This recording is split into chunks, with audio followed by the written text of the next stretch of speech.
wow, the things that a freight broker needs in a TMS are completely different than the things that a shipper or a 3PL doing managed services needs from a TMS. So we've really seen a separation of more brokerage focused TMSs versus more shipper 3PL focused TMSs is really what I think we've seen, and not a lot of crossover. There's some, but there aren't a lot of TMSs that cross over.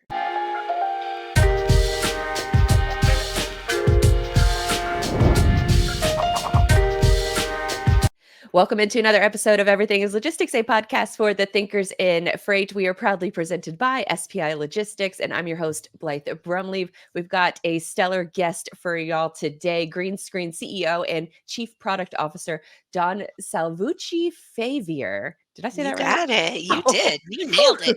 thank Nailed it. God for phonetic spelling. Now, she was analyzing and quoting lanes without software in her early days of joining the logistics industry, but now she has one of the most forward tech programs or software applications in the industry. So I'm super pumped to talk to you today because there's we were talking before I hit record. We both come from the administrative executive assistant slash life, and now find ourselves running our own respective companies. So you're a person that I look up to in the industry, so that just made me love you even more. Oh, well, thank you, Blythe. That's great. I am so excited to be here and finally have the opportunity to sit down and talk to you. This is going to be great. Thank you. Awesome. So perfect. I mentioned that you got your early days, and I started with I think it was TJ Maxx. Is that Yeah, correct? that's right. That's right. Working as an admin to the VP of transportation over there, and literally did not know the difference between a tractor and a trailer when I started working. I was like, which one pulls it and which one gets pulled, right? Like that was about my level of knowledge around freight. And so I am a little ashamed to admit that I just learned the difference. I'm like, I thought that trailers were all part of the same thing. But Matthew Leffler, friend of the show, and I'm sure Yeah, friend of yours as well. He's a trailer enthusiast, so he is a trailer junkie. Yes, he is. he definitely broke it down for me in ways that I could understand. So it was very helpful, and that's honestly that's why I like doing this podcast, because I get to learn from smart people like him and like you as well. So I'm curious, did you have any knowledge? So you say you didn't have any knowledge of the industry, but I'm curious as to what was that first sort of aha moment when you're working at TJ Maxx and you're thinking, I can do this.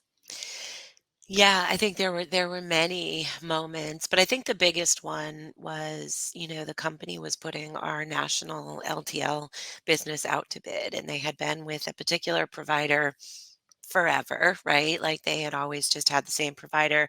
The gentleman that I was working for was new-ish to the company, trying to put his mark on the business. So he decided he was going to put all the business out to bid. And, first he was like, well, I need you to help me write the bid package. Now, mind you, I'm going to date myself here, but this is when we actually printed out paper bid packages and sent floppy disks with lanes. I mean, so for the first part was actually writing the bid, right? Or the RFQ. With all the requirements and then putting together the lanes and doing all that information. So I learned a lot through that process. But then as the bid responses started coming back in, he said, would you like to do the analysis of the bid responses coming back in? Because I had dabbled in, Lotus 123 at the time. This predates Excel, but I had dabbled in that. I had some skills there, guess I was okay at math. I'm actually really not that good at math, but Same. math is hard. But he was like, "Do you want to do the analysis?" And I was like, "Okay, sure, I'll try." And it took a little bit of guidance, but I think my big aha moment was, he was like, "Okay, well, all of our regional VPs are coming in, and all the distribution center leaders are coming in, and you need to present the results of and make your recommendation of who we should select as our LTL carrier for our national and regional business." And I think that was really kind of the big aha moment for me was, okay, I get this. I'm confident in what I'm gonna tell these people who have far more experience in this industry than I do, and actually kinda got into it with them a little bit about, because nobody wanted to change, right? Change is uncomfortable, and I was kinda like, "Look, you make this change, it's gonna save the company $35 million. Like, it's who cares about your comfortable shoes, you know? It's Mm. like, make this change," and they did. They took my advice, and so I think that was kind of the first aha moment of, "Okay, I'm kind of good at this." And then, ironically, we had a department of women. I think 3 of the women got pregnant all at the same time and, like, needed to go out on maternity leave. So then I started processing freight bills, and then I started routing freight, and it was just all these different opportunities, to the extent that, by the time I left there, I was leading a team of load planners. And when TJ Maxx bought Marshalls, they sent me up to Marshalls to learn about their business and be part of integrating the 2 companies together. So it was just a lot of opportunities that, through trial and error, I was like, I think I'm kinda good at this. Now, when you are working with a couple different retailers, as you said, and I think you listening to the Freight Pod with Andrew Silver, your interview on there was just a wealth of information, and I think you had worked for Staples as well. And so, when you're working for these different retailers, is it largely the same things that you're doing for each one, or is it each one a little picky about the way that they do things and why? Well, so those 2 companies in particular are very different. They have a very, different supply chain model, right? Well, certainly they did back in the '90s when I worked Mhm. there, because 'cause I'm an old lady. But, if you think about TJ Maxx and even Marshalls, right? Never the same place twice, I think was even the theme, right? So it's a lot of opportunistic buying, right? They're buying clothes out. They're buying, they are buying Mm, opportunistically, and they may buy a trailer of, I don't know, Dooney bags once, and they'll never have that in the store ever again. And not every store in the chain is going to get it. So whereas Staples is replenishment driven, right? It is replenishment buying. They have specific SKUs that are always expected to be in stock, and they will always have those SKUs. And, so very different supply chain processes, and therefore the transportation is very different as well. Um, Back at that time too, it was unusual for retailers to manage their inbound transportation. mm, So they managed a lot of their outbound, but it was unusual for retailers to manage their inbound. Generally, they would let their vendors manage their inbound freight, and it would be added onto the invoice, or, as prepaid freight or prepaid and add, whatever the case may be. So both companies were kind of trailblazers in that respect, in that, they were going to control their inbound for different reasons. I think in Staples' case, it was because it was so replenishment driven. They knew that by taking over their inbound transportation, it would give them better visibility. So look, we've been talking about visibility for over 30 years here, right? But by taking over their inbound transportation would give them better visibility, inventory visibility, and therefore could shorten their cycle times, and lessen their carrying costs, and all of those things. So when I started at Staples, we were just converting all of those vendors over to collect freight managed by us from a prepaid and ad program. So Is that almost like a not a 4PL because 'cause you're not manufacturing the goods yourself, but it sounds just very different from, I guess, a traditional freight brokerage or not freight brokerage, but just a traditional retailer and how they manage their freight. Would you say that a lot of that same management philosophy is in place today, or has it that is. I think evolved? it has evolved from there. Yeah. I think back then in the early to mid '90s, it was unusual. But I think because of visibility and understanding, again, those things, that having better visibility to your inbound freight is going to just help you better understand your inventory in transit, and therefore, help you to cut down on your inventory cycle times, and your inventory carrying costs, and all of those things, right? But I think it was the evolution of supply chain, right? Look, when I started at TJ Maxx, our department was called the traffic department, and we reported to loss prevention. Now there is a whole supply chain discipline, right? And then I think we moved from loss prevention to distribution, and now, both companies have a supply chain discipline. But that supply chain as a practice didn't even really exist until the late '90s, Hmm. right?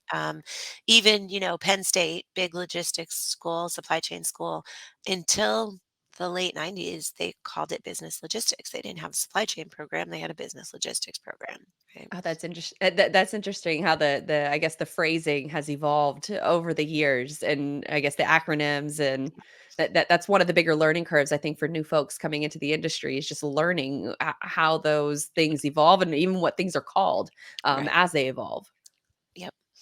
So where all these different roles that you had with learning different skill sets within each company, did you have a particular favorite that you really loved working on?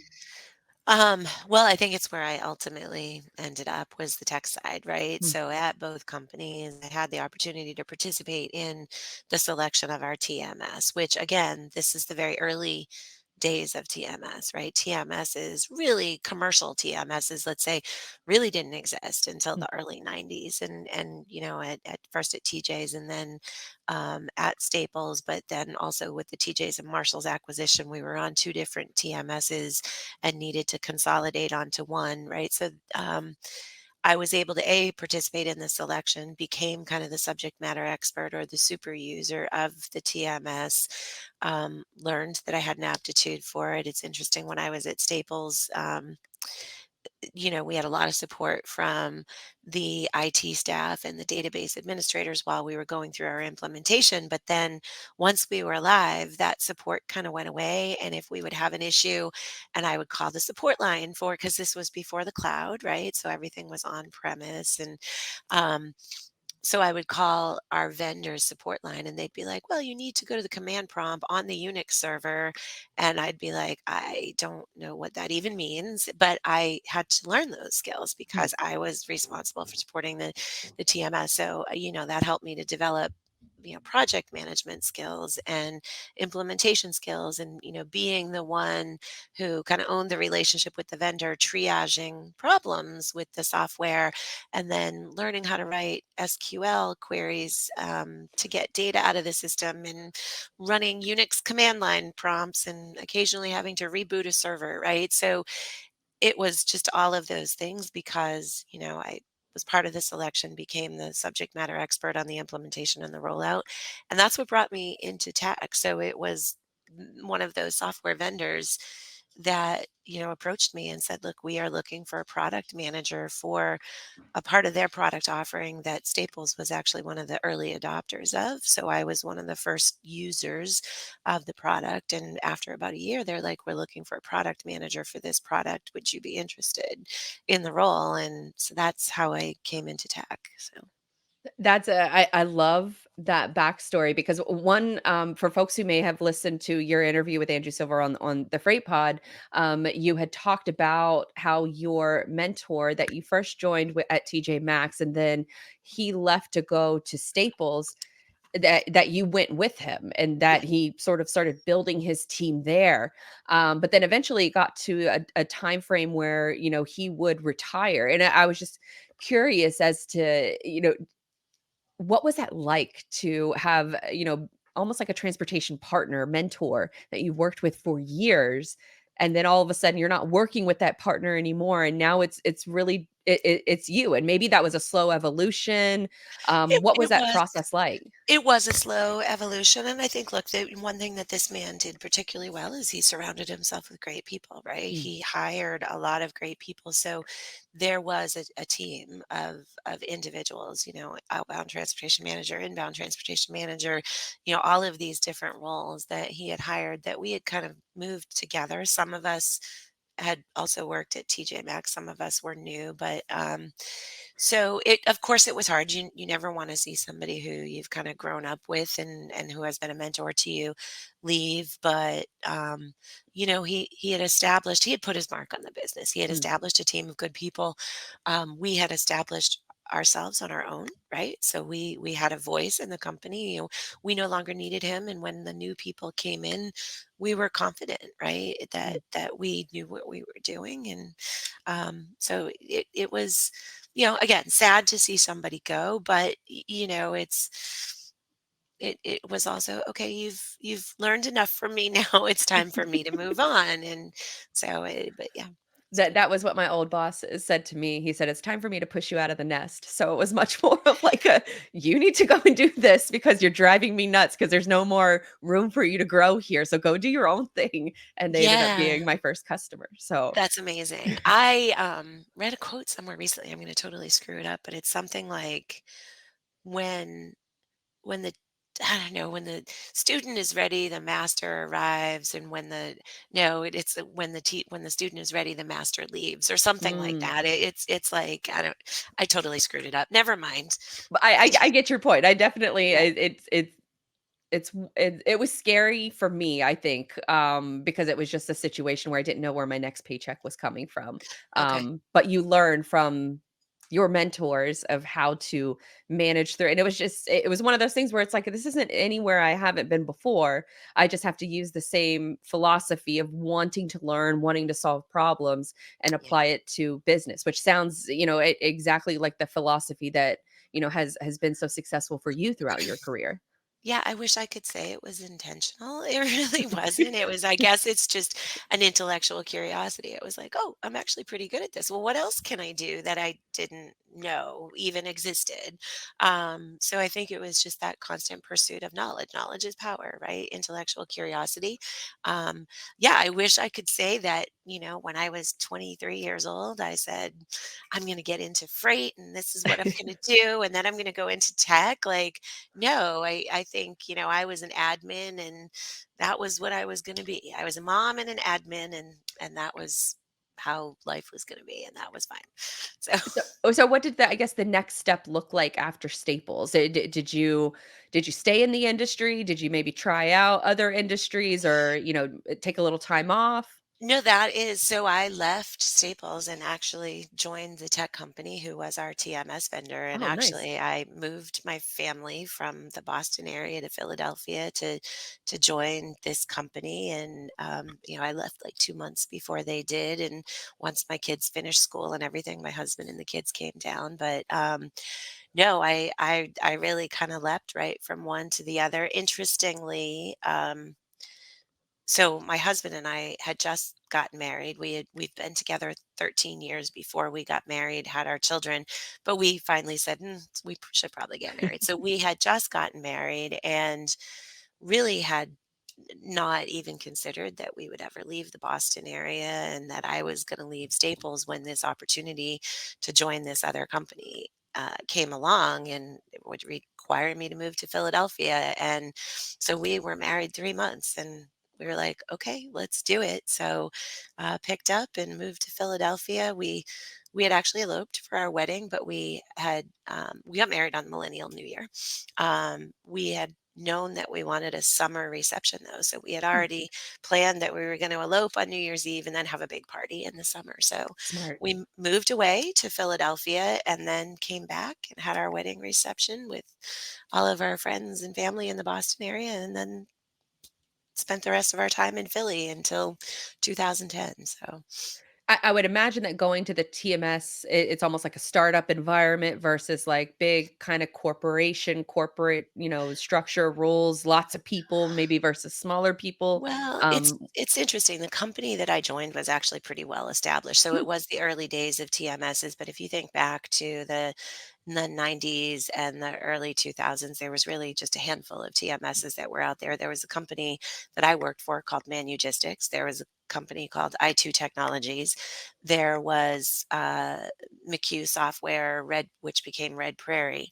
And there were a few others, right? But those were really the major players in the space. All three of those companies are now part of Blue Yonder. hmm, And I had worked for two of those three companies. So I worked for Manugistics, which was acquired by JDA, which is now Blue Yonder. And then after that, had worked for Red Prairie, which was also acquired by JDA and is now part of Blue Yonder. So to get back to your question, it was a more established company. I think I was employee number 1200. So it was still corporate, like not as big as Staples and TJ Maxx was, but it was still a pretty corporate environment. and what was your role at the new TMS provider? So I started as a product manager for their freight audit and payment product line is kind of where I started out. It was fairly new. As I said, we were one of the early adopters, needed a lot of work and a lot of enhancement. So it was really writing functional requirements that would feed the developers on what the product needed to do, working with the customers in the user group and gathering requirements, helping to, sell the product when necessary. So that's kind of where I started and then picked up some additional product responsibilities, other kind of product modules that we had. And then my boss, who was the director of product management, quit in a blaze of glory. It was wonderful. But he quit and they asked me if I wanted to take over his job. But they wanted me to move. And I said, well, no, I'm not going to move to Mm. take over his job. So I was actually about to get laid off. Like I was 30 days away. And then they were like, okay, we changed our mind. We decided that you don't need to move. You can work from home. And that was in 2004. So I've been Mhm. working remote since Oh, 2004 because wow. I was like, not moving my kids. The cost of living in DC is a lot higher than it is in Philly. I'm not going to do that. And that's when I started working remote. Are you in freight sales with a book of business looking for a new home? Or perhaps you're a freight agent in need of a better partnership? These are the kinds of conversations we're exploring in our podcast interview series called The Freight Agent Trenches, sponsored by SPI Logistics. Now, I can tell you all day that SPI is one of the most successful logistics firms in North America who helps their agents with back office operations such as admin, finance, IT, and sales. But I would much rather you hear it directly from SPI's freight agents themselves. And what better way to do that than by listening to the experienced freight agents tell their stories behind the how and the why they joined SPI? Hit the freight agent link in our show notes to listen to these conversations, or if you're ready to make the jump, visit spi3pl.com.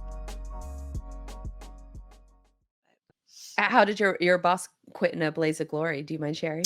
Oh, well, I don't know if I can say these words Oh, you can. on podcast, but no, I mean, he essentially had a disagreement with someone superior to him and told him to F off and walked out the door. And it was so much fun to watch because he said the quiet words out loud that we all wanted to say. But so yeah.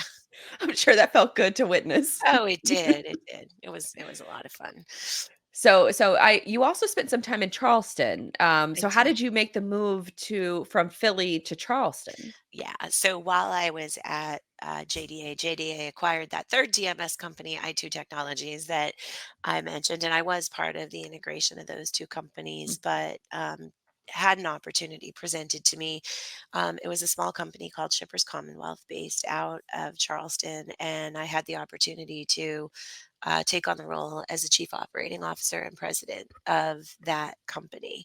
And I guess I missed a piece of my time at JDA where, I took on the director of product management role, but then Mm, when JDA acquired Manugistics, they created this role. It was a what were we called global solution experts, and it was almost like a horizontal general manager for a product horizontal, which transportation was a product horizontal.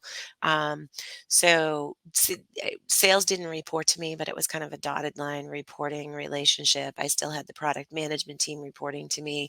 um, you know Again, development didn't report to me, but it was almost like a dotted line type uh, relationship. So I had been doing that for 3 years, and then we acquired I2, and then I was presented with the opportunity to be the president and COO of this small company in Charleston called Shippers Commonwealth. mm. So that was my next move from Philly to Charleston. My favorite city in the world now is Charleston, South Carolina. Oh yeah, it is a beautiful city. Great, great seafood too. The Yep. best. So I'm curious, with all of your time spent working within, TMS platforms, outside of like, modern day sort of API integrations that are capable now, are TMSs mostly the same? Um, yeah, I think if you take apart like what you said, API integration, kind of more of an open architecture, not being so monolithic. If you take that away, um, Yeah, I mean, because look, there's the core functionality that Mm, every TMS needs to have. It needs to have order management. It needs to have load planning. It needs to have execution. I would say that those core things. If I go back to the late '90s, the TMSs that I was using way back then didn't have tendering, tracking, mm, tracing. That didn't exist. Now that came about in the late '90s and kind of evolved from there. So I think they're more or less the same from a big boxes of functionality, but I think the depth of capabilities is where we've seen a lot of evolving, the optimization tactics, right? There's been a lot of evolution there. But I think the biggest change in evolution is the speed of processing and the amount of data that is now available to make better decisions, right? And so that's been a big change, and I think the usability or the whole UX user experience of TMSs has evolved mm. dramatically. It's so much better now than it was even 15, 20 years ago. Well, getting into, I guess, sort of the modern era of or the present day era of your career, what was the, I guess, the jump from TMS to green screens? Was it a very conscious choice? Was it something that you were thinking about for a while? It was again another happy accident. I seem to have a lot of those now. So, look, my last job in TMS was with a company called 3G TMS, where I was one of the co-founders there, and Mm, I stayed for 7 years, and then decided I got my 7 year itch, right? It was time for me to try something else, do something different. By that time, I had been working in TMS for 20 years. And while every TMS probably has a few things that they do exceptionally well, TMS is mostly TMS is mostly TMS, right? So it was like I'd been telling the same story for 20 years. I mm, just needed to do something different. But I also knew that I wasn't going to find a job while I had a job because I was a very busy person, right? So I just quit. It was on good terms and it was a nice long separation period to, make sure everything got transitioned. And I didn't really know what I was going to do. The only thing I did know was that I had non-compete agreement that was going to make it extremely difficult for me to work in the TMS space. Beyond that, I didn't know what I was going to do. So my decision was first I was going to take some time off, and then I was going to start marketing myself as an independent consultant, working either with freight tech companies that needed help with go-to-market strategy and product management, or with freight companies that needed help with a technology roadmap, right? And identify, or buying new technology, whatever the case may be. So that was what I was going to do. I started my LLC. What did what was I even calling it? Terralon, yeah, Terralon Strategic Services is Where'd what you I come was up with calling the it. name? My husband's name, my daughter's name, and my son's name. Oh, nice.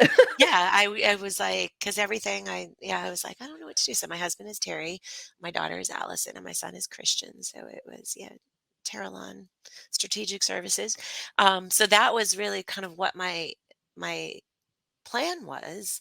But it was a very short lived plan because the very first pitch that I made was to somebody I think we all know, Ben Gordon, with Cambridge Capital. I was introduced to him by just a colleague that knew what my plans were. And really, my pitch to Ben was I would love to work with you in your portfolio as you're doing due diligence for M&A activity, or if you have somebody in your portfolio that needs interim or fractional support and go to market strategy or in a tech roadmap, because Cambridge works with both tech companies and logistics companies. And that was kind of my pitch. And would love to meet you. And Ben actually lives nearby. So I went down to Palm Beach and met him in person and gave my little pitch. And he had at that time become personally involved in Greenscreens, not through Cambridge. We were at the time startup too small for Cambridge, but he had personally, kind of as an angel investor, if you will, gotten involved with Greenscreens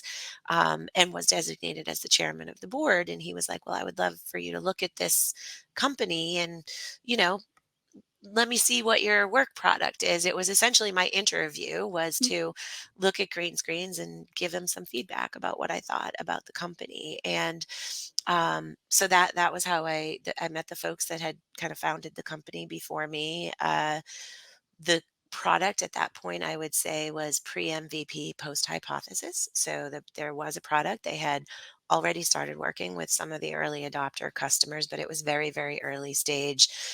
They hadn't really finalized their go-to-market strategy or the messaging or any of that. Um, so spent some time with the folks, really loved what I saw. I was like, wow, this is a great product. It's really addressing a need in the industry Mm. that has existed for a long time and nobody has solved it, right? I was really excited by what I saw. Put together a proposal back to Ben. Here's what an 8-week engagement would look like. Here are my deliverables. This is what I'm going to work on. And, the conversation was something like, that's great, but we're looking for a CEO. Would you like the job? Is kind of how that went. And I said, no, I really don't. I want to have my consulting business and work 8 months a year and take the jobs I want to take and not the ones I don't. But if you know Ben, you know he's also very persuasive. And here I am. So, That's such a yeah, great story. I'm curious as to what your so when you finally decide to take the role, yeah. what are some of the first ideas or strategies that you're implementing when you take on that role?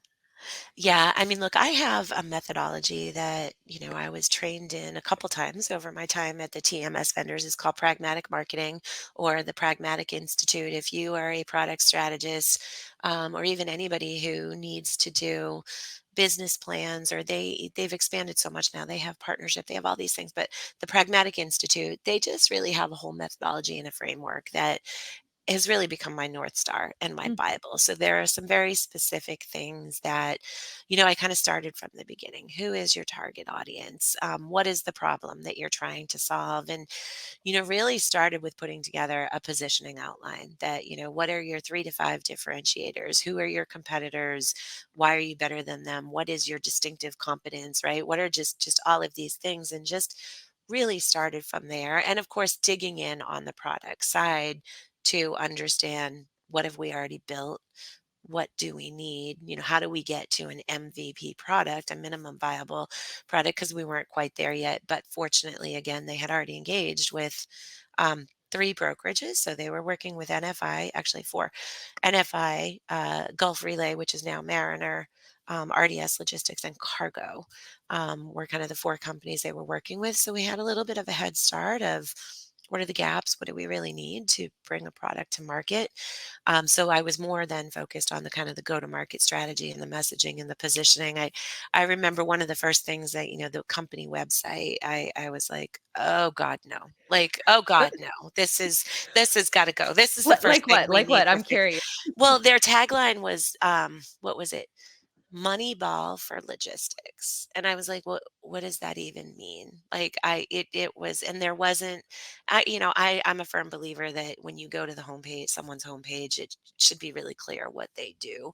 Um, I've seen far too many in our industry that aren't that way, but I was just like, Moneyball for logistics, what does that even mean? Like, but that was the company tagline at the time. And I was like, no, that's gone. Right. So, but no, that's really what it was. It was, okay, here is an outline, working with the folks that were already here, talking to the early adopter customers, putting together this outline, landing on what we thought, and of course, feedback from our board. We had some great strategic advisors and board members, getting feedback from them.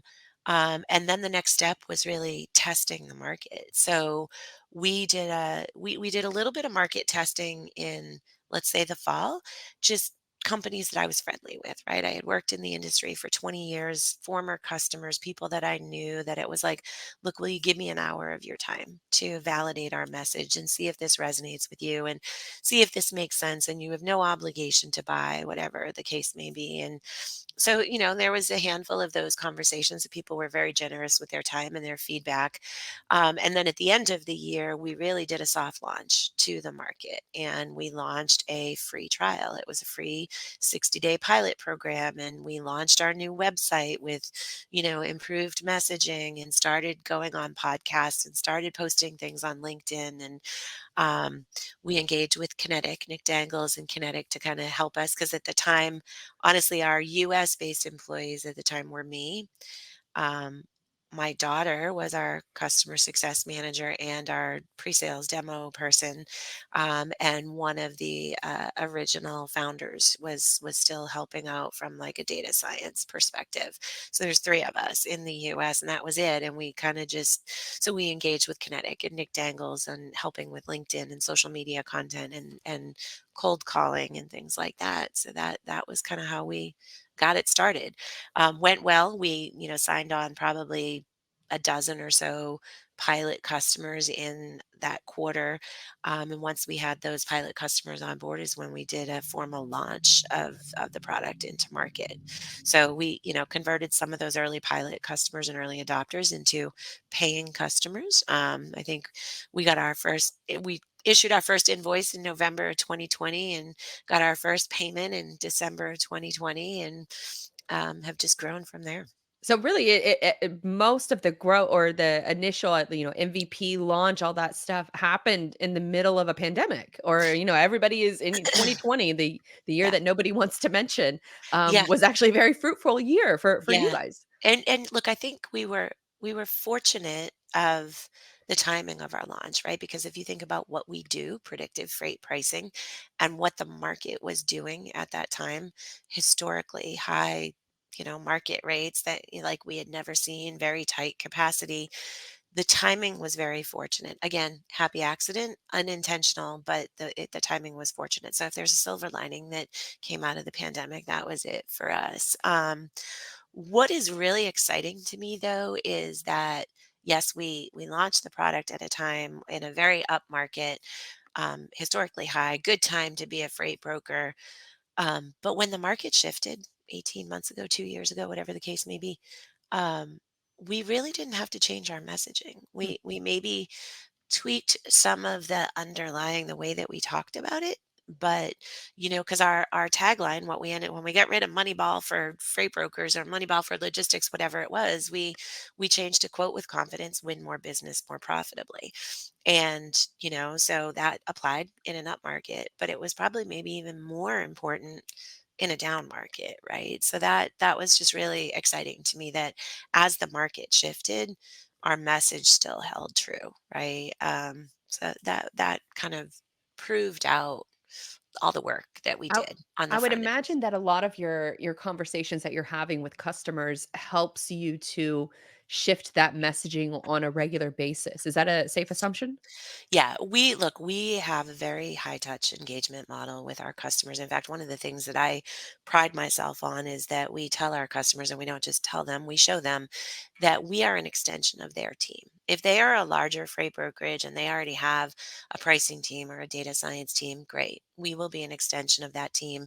We will work side by side with them. If they are a small brokerage, a startup, or just a small or medium sized brokerage that doesn't have the luxury of having a data science team or a separate pricing team, we will be that team for you. And again, we will walk right alongside of you. Every one of our customers is assigned a customer success manager and a pricing analyst. And all of our CSMs and pricing analysts have actually sat in the seat of our customer. They have been freight brokers, they have run brokerage operations, they have booked freight, they have worked on pricing analytics teams.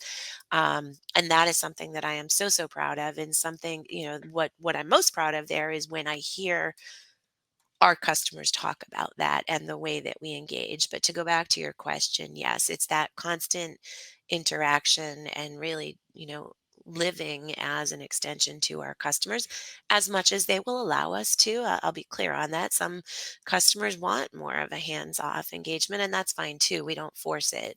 But through that engagement with the customers, yes, we are able to really shift. But again, we're not having to really shift our top level messaging. It's really kind of the supporting details. Okay, so now that the market is shifted, why is it important to win more business more profitably? Or why is that a bigger problem, right? So it's talking about the underlying problem differently, not changing our tagline. Is it just and I say just, but I would imagine it's not just a copy change on the website.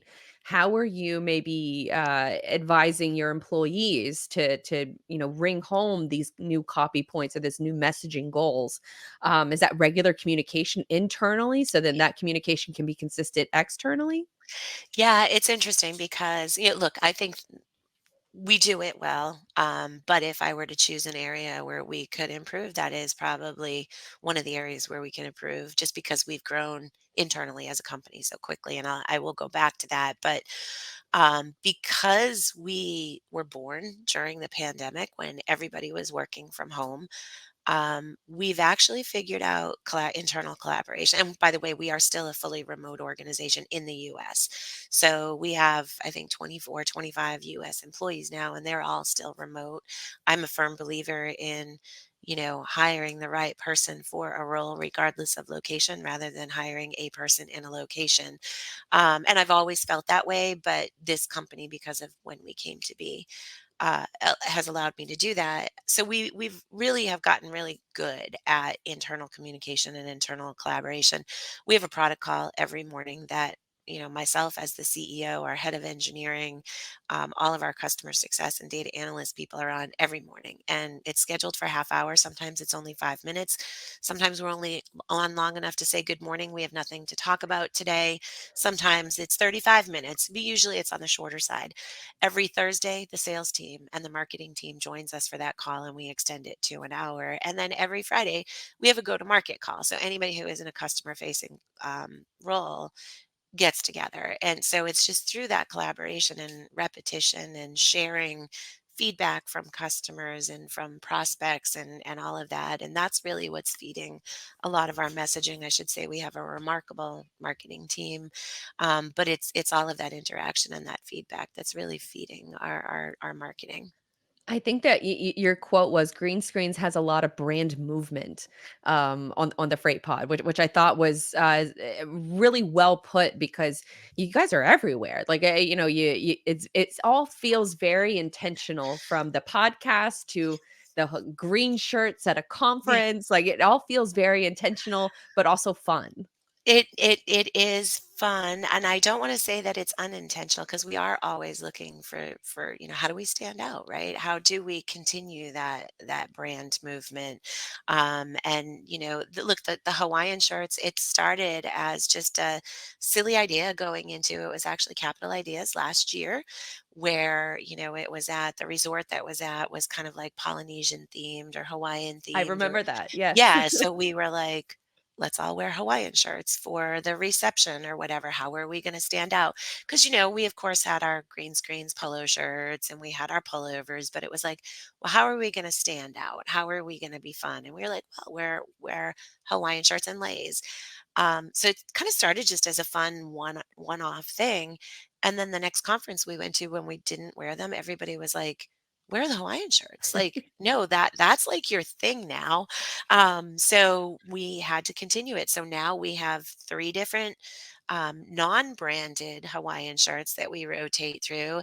And now we have a branded Hawaiian shirt with the Green Screens logo on it and a truck and all of that because our marketing team is phenomenal. And now we're getting some of our fun t-shirts, right? The no outages, no overages, no averages, and the no BS, just GS, which by the way, I think as a team we've started talking about, our mission statement and all of those things as we're growing and who we are as a company and what most represents us. And I really believe that no BS, just GS is kind of where we're at with that is, yeah, we're going to give it to you straight. We're going to be a good partner, all of that. But so I'm sorry, I lost track of your question, but the brand movement. Oh, that's what it was, the brand movement. Um, it's just, we have a lot of fun together, right? And we have a lot of people with a lot of experience, but they're fun people. And we want to stand out because we are competing against some very large incumbents. We want to set ourselves apart. But one of the things that we've always been try to be really careful about is we want to be known to be fun, but we also want to have an elevated voice, right? We want to be seen as sophisticated, a trusted partner, knowledgeable, all of those things. But we don't want to be stuffy or staunchy or any of those things, right? And I think that we've done that well. I really do. And we do have a lot of brand movement. I mean, we talk about the growth. We ended 2021 with, I think we had 12 customers at the end of 21. So we launched the product officially in April of that year. We had like 12 paying customers at the end of 21. We ended 22 with 83 customers. We ended 23 with 154 customers. So the growth, not only from a customer perspective, but from a internal people perspective, in the first quarter, we hired 7 people. We're gonna hire 28 people this year. We hired 17 people last year, so the growth has just happened so quickly. And that's why I'll go back to what I said earlier. If there was something that we need to work on, is is because of the fast growth, is just being more efficient with some of that knowledge transfer, right? Brokering success demands a battle ready strategy. Tide TMS equips freight brokers with the ultimate battle station for conquering a tough market. With Tide, brokers gain access to a comprehensive platform where rate intelligence and quote history converge on a single screen. It's not just a page, it's a strategic command center designed to help brokers win. Tide equips your team with all of the data they need to negotiate with confidence and allows them to communicate directly with carriers and customers from a simple control base. Revolutionize the way your brokers perform by giving them a competitive advantage with Tide TMS. For more info, go to tai-software.com/battle stations, and we also have a link for you in the show notes to sign up for a demo. We have made it 43 minutes into this conversation without really breaking down like what Greenscreens does. So I think this is probably a good opportunity Yes. because Yeah, to people are your like, "Who point, is this person?" well, with all of the, great marketing can only do so much. Right. You have to have a great product as well, which I don't have to explain that to you. So what I guess for folks who may not be aware, what does Greenscreens provide? Like, is it an extra tab you have open on your screen? Is it, an integration into your TMS? What does that look like to use Greenscreens? Yes, it can be any and all of those things. So really what we do just at the highest level is today we serve freight brokers and 3PLs, and we are using big data and machine learning to generate predictive pricing for the truckload spot market, right? So understanding how the market is going to move, but really doing so on a predictive basis, not looking at what was the market rate last week or 4 days ago or 30 days ago, but really using data machine learning to understand where is the market going, right? Mm, What will it be doing? We currently are integrated into 13 TMSs. Ideally, with those TMSs, we want to be embedded right in the user's normal workflow. We don't want them to have to go to another tab. That's app fatigue out there. How many browser tabs do you have open? I think I too have at many. least 27 open right now myself. So, and that's on one window, right? Yeah. So there's all of that out there, and we don't want to, and it's less efficient, right? Mm, And we want to be right into the user's workflow. So that's the approach we've taken with the TMS ecosystem is API integration, so that, some TMSs, the integration is API calls. They're going to send us a request for a rate prediction. We're going to send that back. And there is real estate that exists within the TMS where the data that we provide is just going to be shown to the user, right? Um, and it's shown in different ways. Sometimes it's shown as a max buy rate. Sometimes it's shown as a quote to a customer. It's depending on what they're asking for and what we're giving back. But we also have a developers toolkit for user interface developers because, again, the real power of what we are providing isn't just the predictive rates, but it's all that decision support information that goes along with it that is helping a user understand not only this is what we're saying the market rate is, but why is that, right? mm, So there's a lot of decision support data that we're providing with that comes along with our user experience. So our TMS partners are also able to embed our whole UX directly in the TMS so that those users never need to leave the TMS. They're, trying to book loads, they're trying to quote customers, they're able to get all of that context right within the TMS without ever having to leave. And, with our partnership, which our partnerships through our capacity on tap offering, which is with companies that are, capacity providers, capacity solutions, They may never even need to leave the TMS to source capacity. Companies like Highway, like Cargo Chief, like ISO, like, Text Locate, never need to leave the TMS because we're also making all of those partners available in the Greenscreens UI as well, kind of aggregating all of that. It's a very different approach, but it's worked quite well for us. And so I guess, what factors go into predictive pricing? I mean, I'm sure you can't reveal all of it, but I would imagine maybe weather, is it market conditions? It sounds like there's a lot of factors at play. There are a lot of factors, but I will say our primary data source is really real time booked loads Hmm. from our customers, because that is really part of the requirements to be a Green Screens customer. You must contribute data to the network. We only have one exception to that.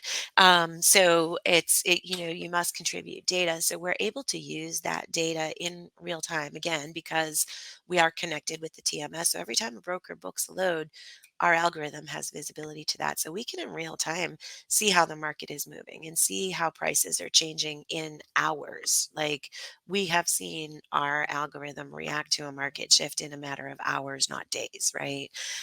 Because of that. Um,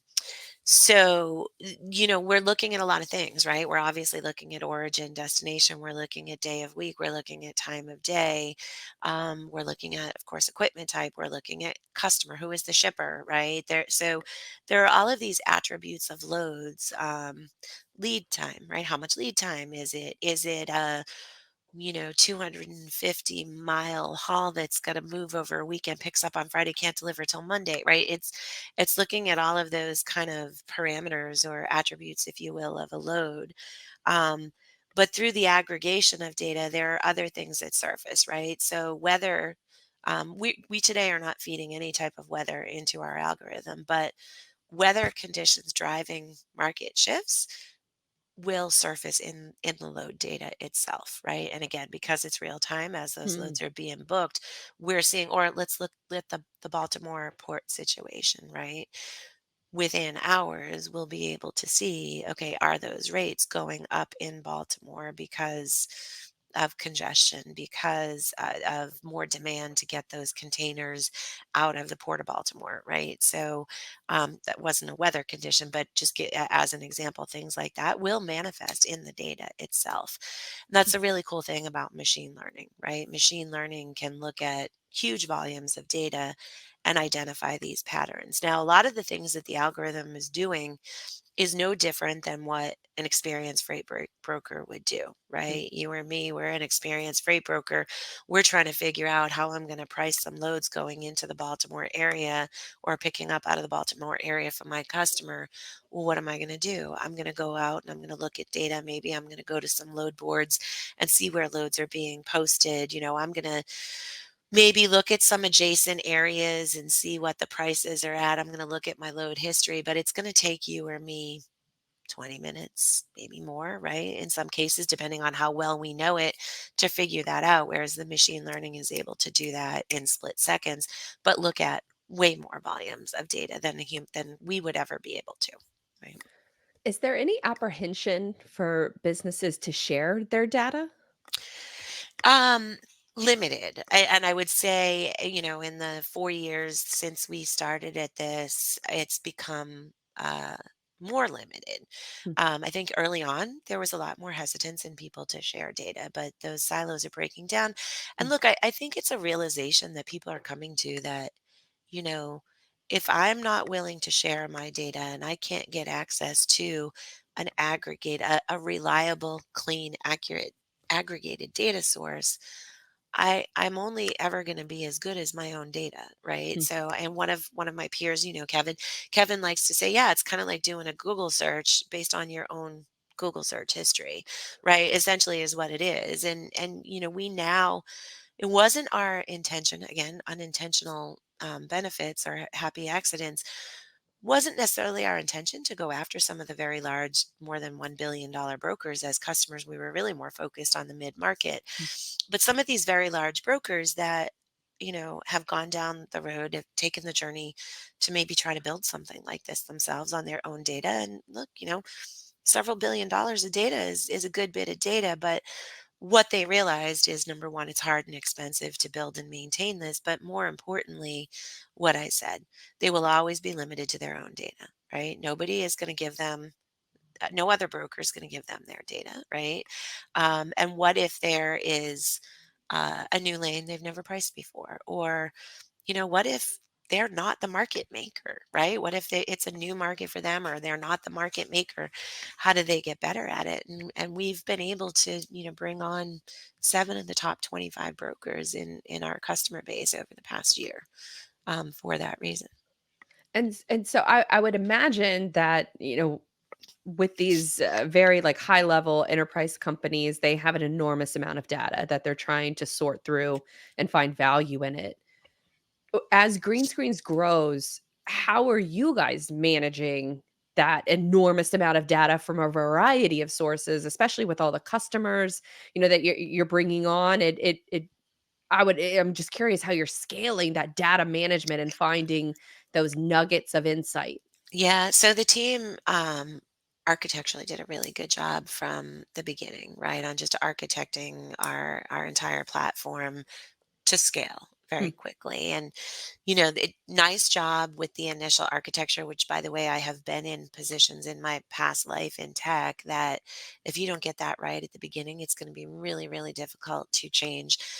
Going back in my past, things that we never anticipated needing to be um, multi-currency, multilingual, things like that, as a domestic TMS, as we grew in scale and needed to go global, we had to do a lot of re-architecting in order mm. to do that. Going to multi-tenant, right? The movement to the cloud and multi-tenant, that required a lot of companies to do a lot of re-architecting. So the team that's been here from the beginning did a really nice job with architecting the platform for flexibility and scalability. And, as we've grown, sure, have we had to keep up on scale and add new tools and things like that? Yeah, we have. But I think it really started with a great architecture to begin with. We are entirely in AWS, right? So we are in the cloud. So we're also able to leverage a lot of the scale of AWS, but also the tools that they provide for their customers, right? And then as far as capabilities and finding the nuggets in the data, to your question, it's continuous development, continuous improvement.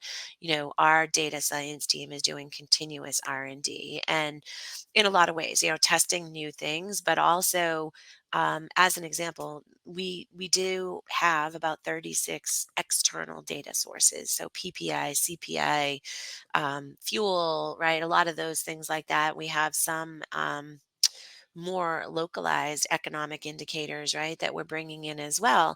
But we're constantly testing the impact of those things. And what we've actually found is some of the more index based things, the CAS truckload line haul index, things like that, are less impactful to predictions right now because the market has just been so insane for the past Mm. 4 years that a lot of these index based data sources are just meaningless when it comes to predictions, right? So Interesting. it's constant iteration and testing, well, what if I enabled this attribute of data that we have in the machine learning and allowed it to train on that?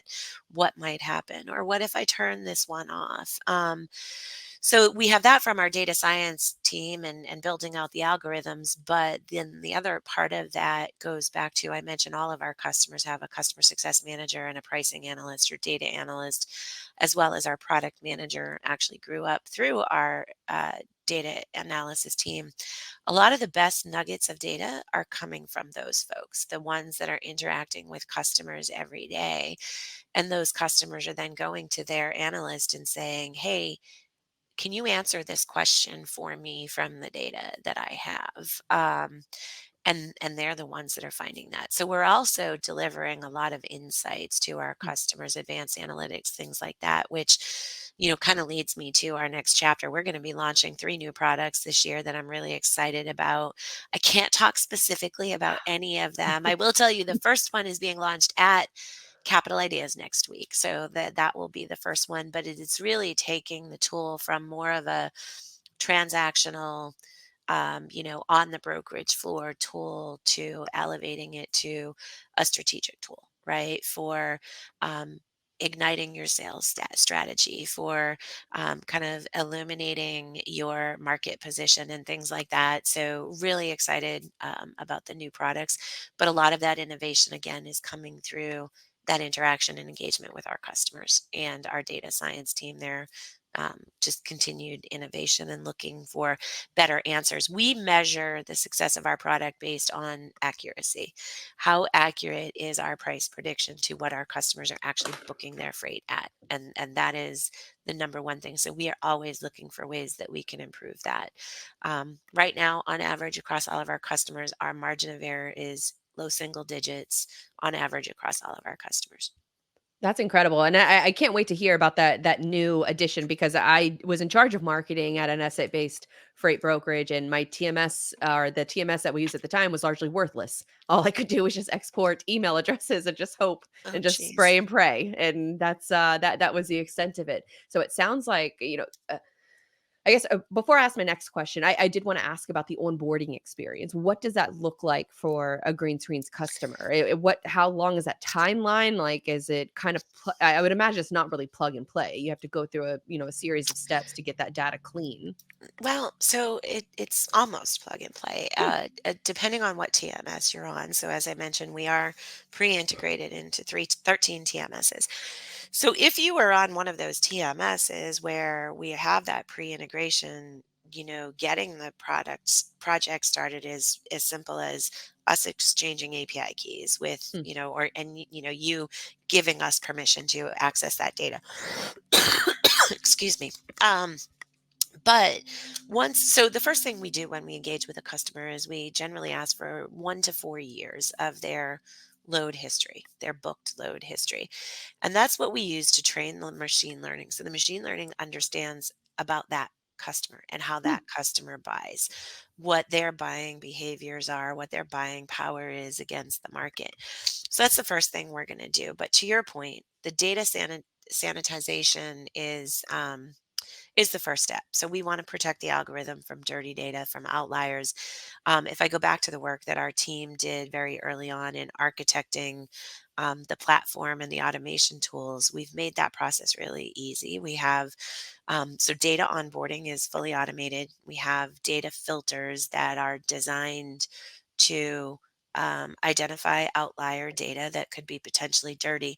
So the first part of that onboarding is we're going to load that data file, we're going to pass it through those filters, and we're going to flag any of the data that we think might be dirty, and categorize it. Right. So we flag it. It gets categorized into different buckets of why we think it might be dirty. And then we're going to have a review with the customer of that. Generally speaking, on average, when we bring a new customer on, no matter how clean or dirty they think their data is, on average, it's about 35% Hmm. of a customer's data initially gets flagged.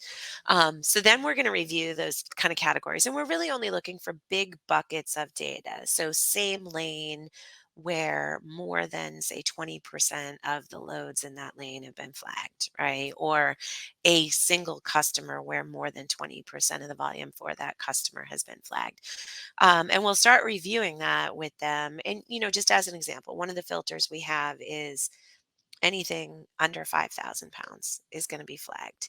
And thought process there being it's probably not a full truckload. Maybe it's a partial or an LTL that got miskeyed, whatever the case may be.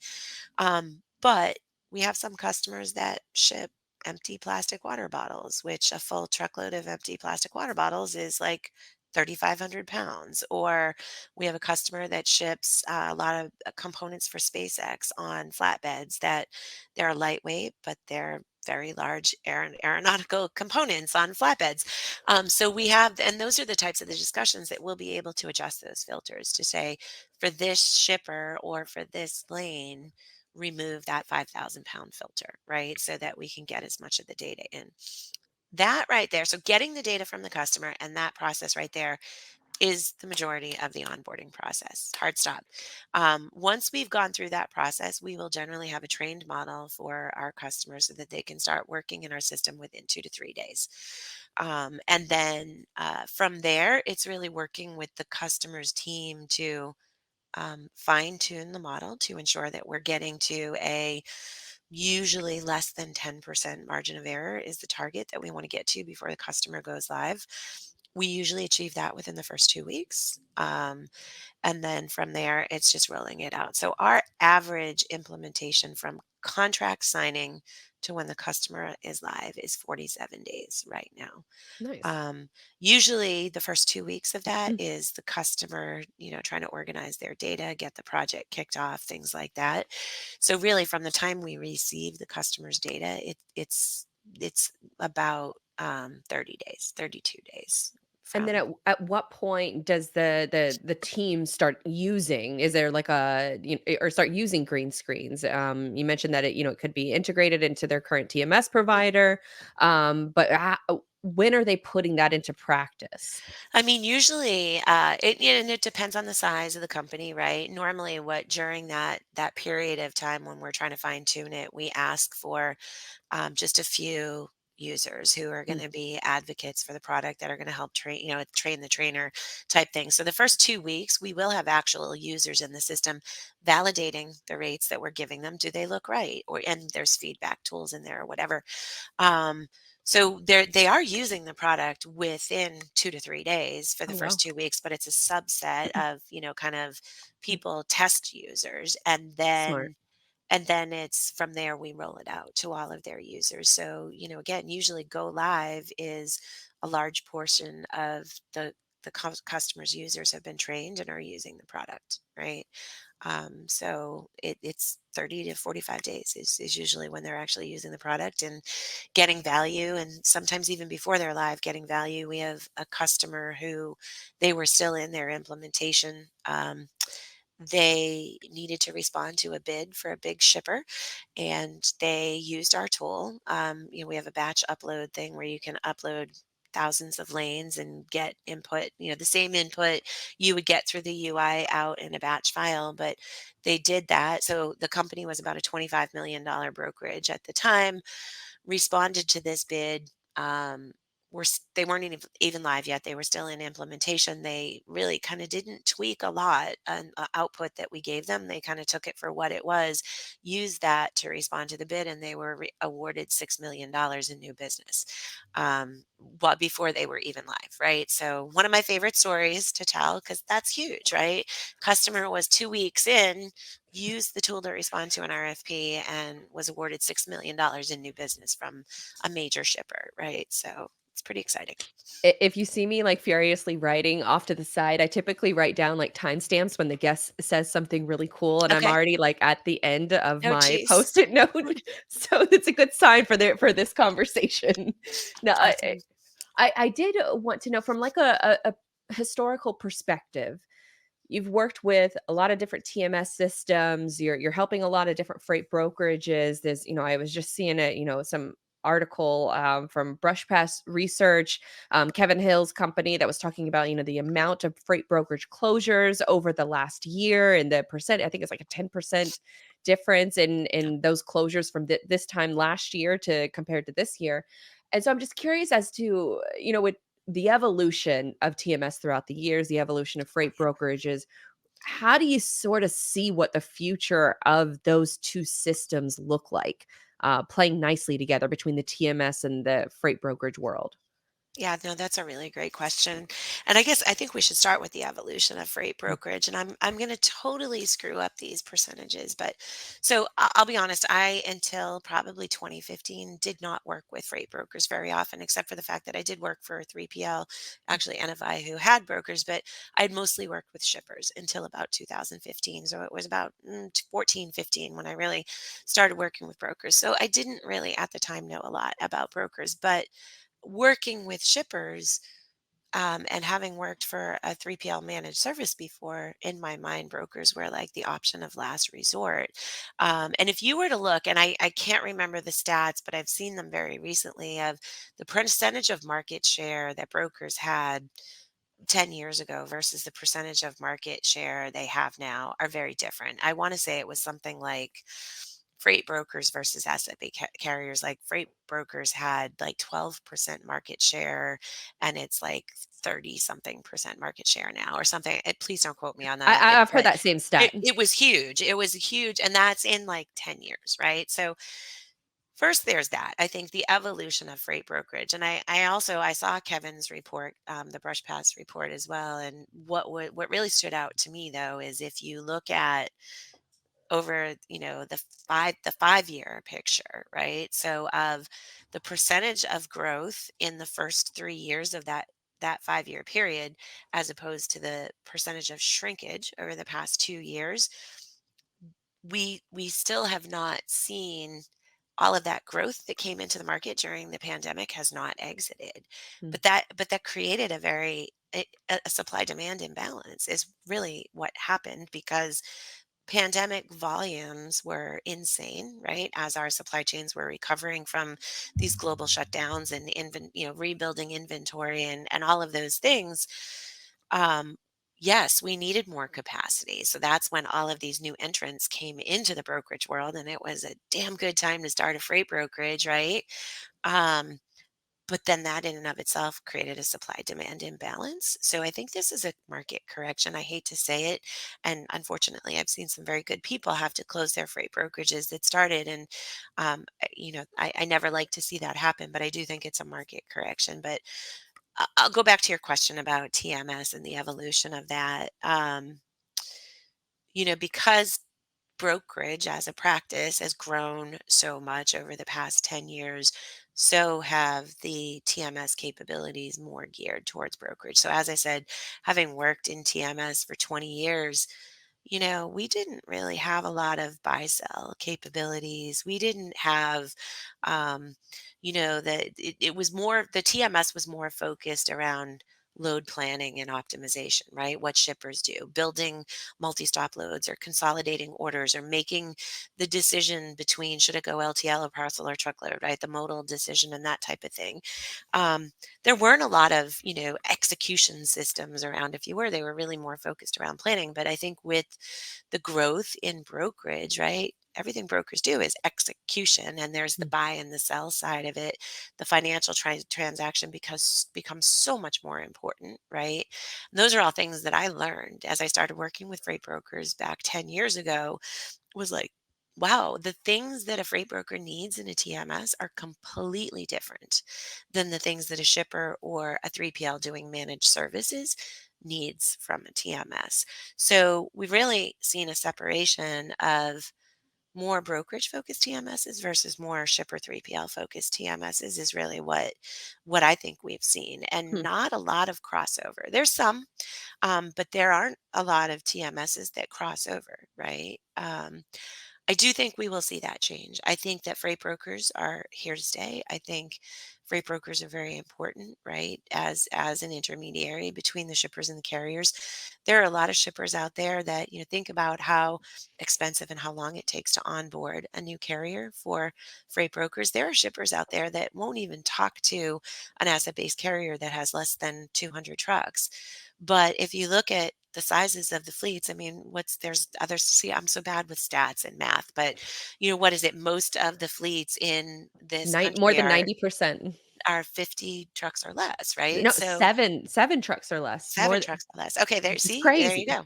So I think freight brokers are here to stay. I think they're going to continue to grow. I think they're going to continue to add more value.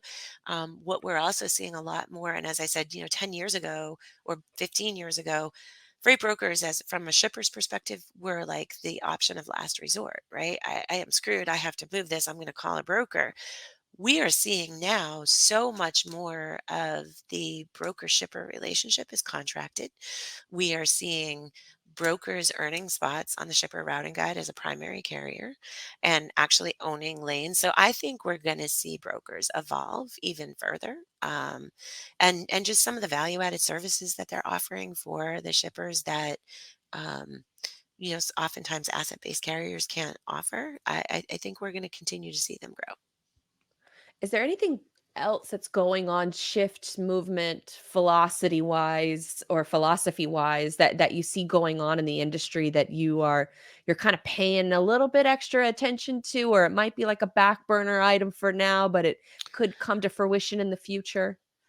Um, I mean, one of the things that I'm excited about and keeping an eye on, and I like to think that we're, at the forefront of that as well, is just the amount of collaboration that we're seeing among the tech providers in the freight industry right now. And just the number of, whether it's well-established tech vendors, because there are several, truck stop, I'm looking at you, that are well-established and have been around for a while, or new up and coming tech vendors, but all really starting to understand that we can add so much more value to the industry together, rather than separately, and dictating the way that we need to operate with each other. So I'm seeing the ecosystem, the tech ecosystem, is kind of expanding and being much more open and becoming much more connected. And I think that the TMS vendors are following in suit, right? I think, I said this earlier, every TMS has the, few things that they do extraordinarily well, but it's very difficult to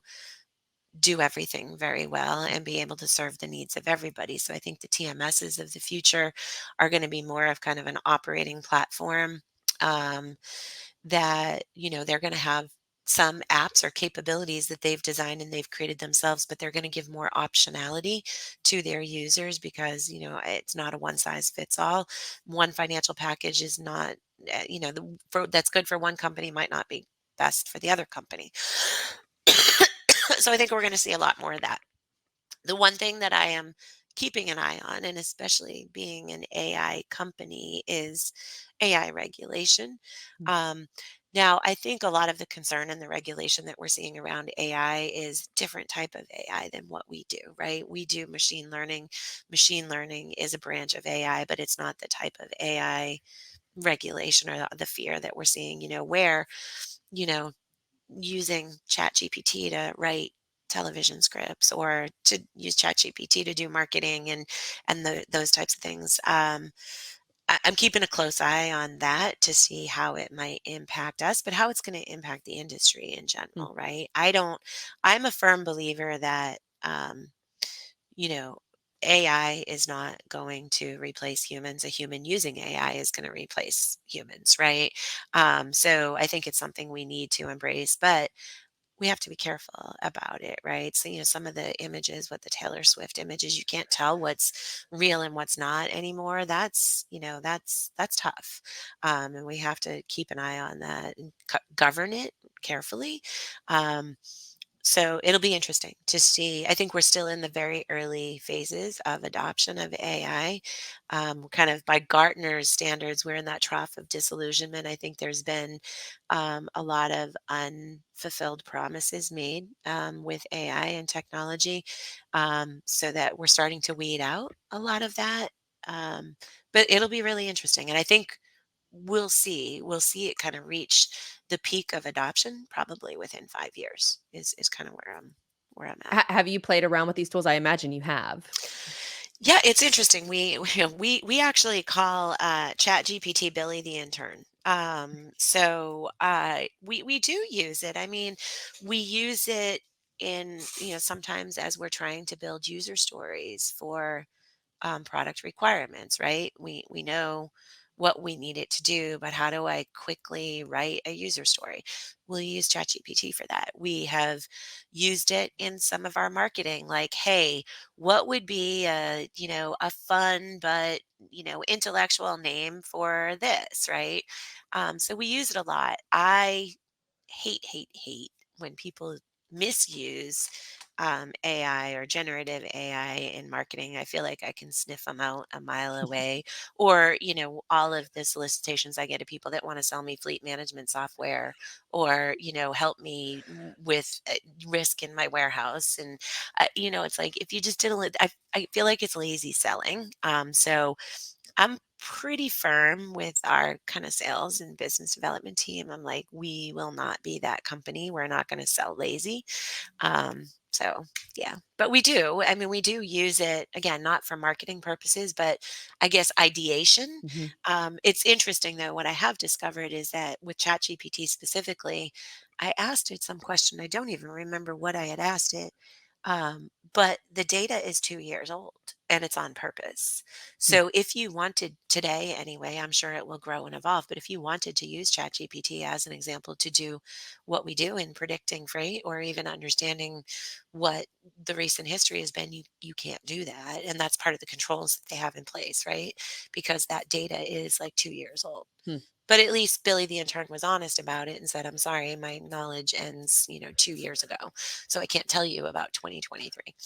What are some of the dead giveaways that someone used AI to write an email or a social media post? Well, yeah, I think it's, I want to sell you fleet management software. I had one recently, I think it's great. The value that you guys are adding for the video production industry because our name is Greenscreens, right? Then proceeded to pull out certain messages from marketing that we had done, whether it was on LinkedIn or from our website, but calling it out but saying, I think it's really fantastic what you're doing for the video production industry. And it's like, so it's you can just tell when it's really disconnected like that. It's either this is not relevant for me, and if you had either used better prompts, and maybe sometimes they need which new job I just recently learned about a prompt engineer. That Mhm. is an actual job. I was like, wow, okay, new positions being created. So maybe you just need better prompts, or maybe you need to do a little bit of homework. I don't know, but yeah, and there's just a certain tone. I feel like, and I know you can tell GPT to write it, the tone you want it written in, but I don't know. I feel like sometimes there is just a tone and you're like, "Oh God, yeah, that's AI generated for sure." Yeah, the overuse of, like, revolutionary, Yeah.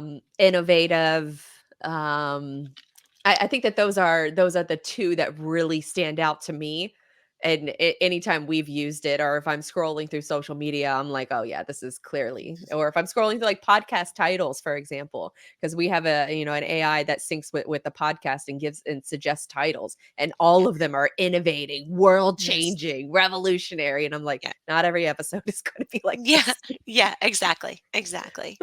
So, I a couple last questions here. Do you outside of green screens, do you well, actually, side question, because I was thinking that while this pricing is helping with predictive analytics and predictive or while green screens helps with predictive pricing, I would almost think that it would help like internal marketing and sales teams too to know who to target with their messages and why. Is that a safe assumption or not really? you mean the broker sales and marketing Yeah, like the teams? internal broker sales and marketing teams, could they use that as a way to, I don't know, secure new carriers in a specific lane or something like that?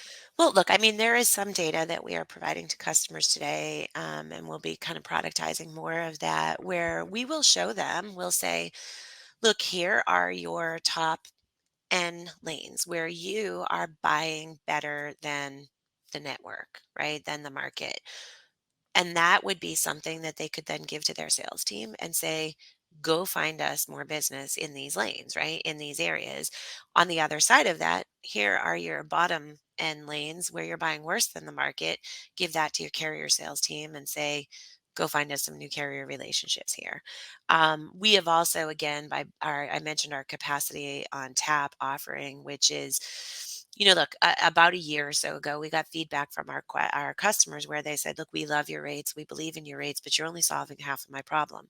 No matter how much I believe in your rate, I still need to go find capacity at that rate.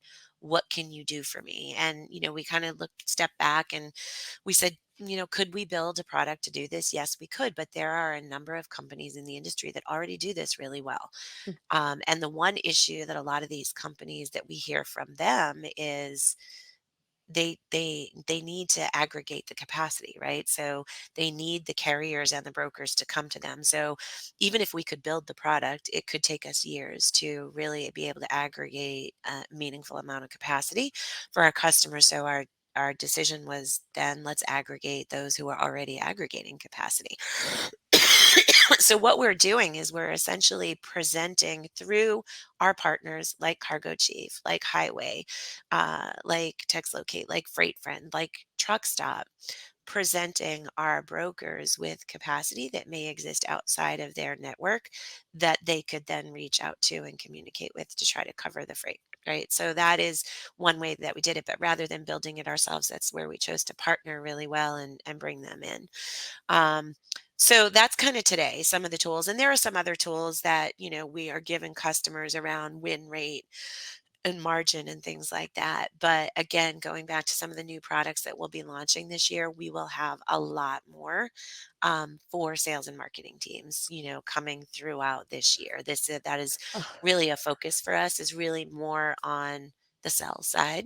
And improving sales, improving margins, helping, even introducing some kind of light CRM type capabilities and doing some more matchmaking, and things like that. I love that. As a former freight marketer that, like I said earlier, all I had access to was just exporting emails from the TMS.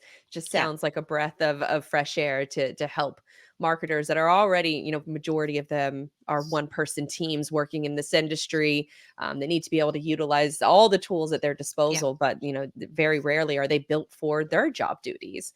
Yeah. One last question that I did want to ask, because some of your LinkedIn posts I love, and it's so much like more of like a realism, like, "Stop DMing me the second I accept your request." Yes. Yes. I It is imagine the there's a worst. handbook that you have that you tell your team, "You are absolutely not doing this because I hate when it happens to me."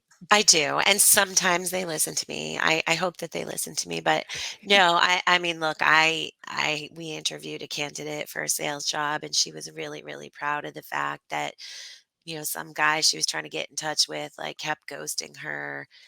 So then she just put a meeting on his calendar, and I was like, "Oh, yeah, no, you're not gonna do that here either. Like, you just don't do that." And she's like, "Well, he accepted the meeting and then he didn't show up." And I was like, "Right, exactly." So, um, I don't have a handbook, but they know how I feel about it. And I don't want to be that company, right? It's like you don't want to be the creepy uncle. Like, yeah, no, we're not going to be the no, stage three clingers, not having it. But it is funny. That is, we were talking earlier about the freight pod having a life of its own.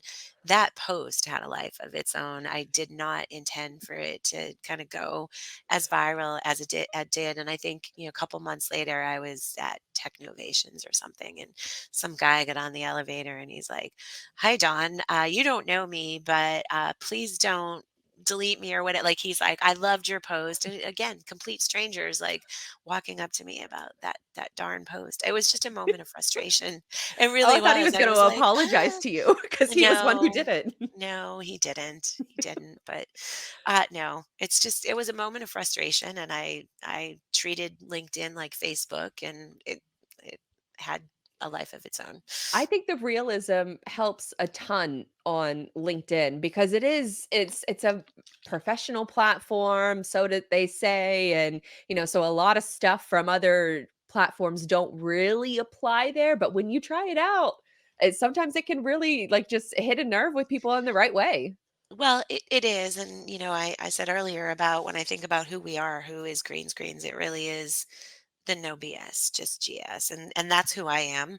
I always like to just say, just be your authentic self, right? It may not always work, but it's usually being your authentic self is usually going to be better than trying to be somebody you're not, right? And that's exactly how I feel about the company. No BS. Let's just straight shoot, might be a little bit of old school in there, but that's who we are.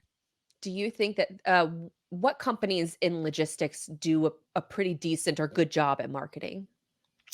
Well, truck stop social media team these days, bravo to you. They are doing a really, really great job. I think Highway's done a great job in marketing. TMS done a fantastic job with marketing these days. Yeah, and I've just seen so much evolution, right, in a lot of these companies that we've been working with, for quite a while now, and yeah, there's a lot that are doing a great job with their marketing right now.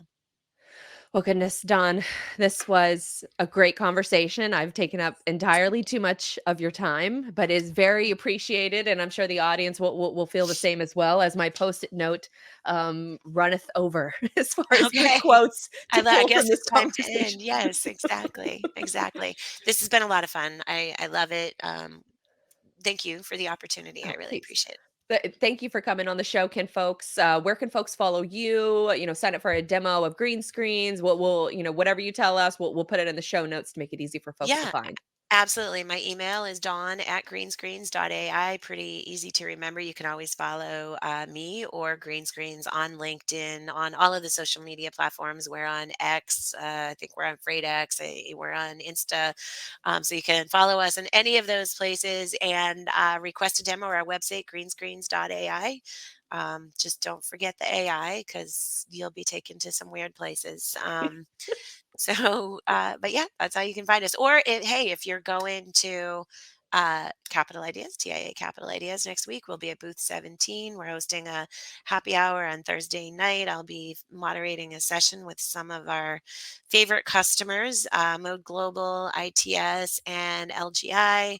And then Broker Carrier Summit at the end of April in Kansas City. So come see us there too.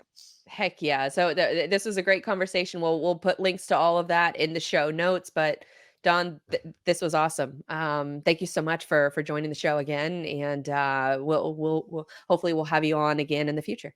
I'd love to. Thanks for having me. Bye.